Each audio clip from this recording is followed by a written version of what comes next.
մենք նախկինում կատարված փոփոխություններով էլեկտրոնային հսկողության գործիքակազմեր ենք սահմանել բռնարարի նկատմամբ,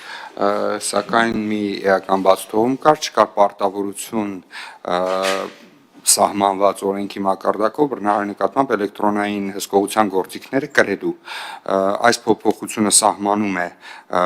նման պարտավորությունը, հենց ուղիղ այդպես էլ ձևակերպված է, որ բռնություն գործադրած անձը պարտավոր է կրել անհետաձգելի միջամտության որոշման կատարումն ապահովելու նպատակով օգտագործող էլեկտրոնային հսկողության միջոցը եւ բնականաբար դրա չկրելու համար նախատեսվում է համապատասխան սանկցիան։ Այսինքն ամբողջ օրենքի փոփոխության էությունը կայանում է դրան։ Շնորհակալություն։